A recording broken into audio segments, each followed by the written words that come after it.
ಉತ್ತರ ಕನ್ನಡ ಜಿಲ್ಲೆಯ ಭಟ್ಕಳ ತಾಲೂಕಿನ ಸರ್ಪನಕಟ್ಟೆ ಬಾಳೆಹಿತ್ತನಲ್ಲಿಯ ಮನೆಯೊಂದರಲ್ಲಿ gas cylinder ಸೋರಿಕೆ, ರಿಪೇರಿಗೆ ಬಂದಾತನಿಗೆ ಗಾಯ.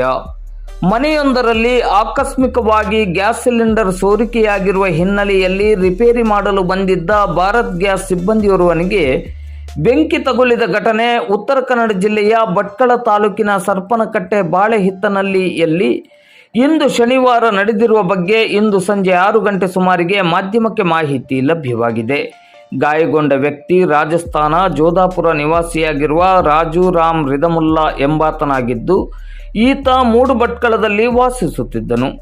ಇವನು ಸರ್ಪನಕಟ್ಟೆ ಬಾಳೆಹಿತ್ತನಲ್ಲಿ ಮನೆಯೊಂದರಲ್ಲಿ ಗ್ಯಾಸ್ ಸೋರಿಕೆಯಾಗುತ್ತಿದ್ದ ಬಗ್ಗೆ ದೂರು ಬಂದ ಹಿನ್ನೆಲೆಯಲ್ಲಿ ಸ್ಥಳಕ್ಕೆ ತೆರಳಿ ಮನೆಯ ಒಳಗಡೆ ಇದ್ದ ಸೋರಿಕೆಯಾಗುತ್ತಿದ್ದ ಗ್ಯಾಸ್ ಸಿಲಿಂಡರ್ ಅನ್ನು ಹೊರಗಡೆ ತಂದು ರಿಪೇರಿ ಮಾಡುವ ಸಮಯದಲ್ಲಿ ಅಗ್ನಿ ಅವಘಡ ಸಂಭವಿಸಿದೆ. ಈ ಸಂದರ್ಭದಲ್ಲಿ ರಾಜು ರಾಮ್ ಆತನಿಗೆ ಕೈ ಕಾಲಿಗೆ ಗಾಯವಾಗಿದೆ. ತಕ್ಷಣವೇ ಸ್ಥಳೀಯ ಸರ್ಕಾರಿ ಆಸ್ಪತ್ರೆಗೆ ಕರೆತಂದು ಚಿಕಿತ್ಸೆಗೆ ದಾಖಲಿಸಲಾಗಿದೆ.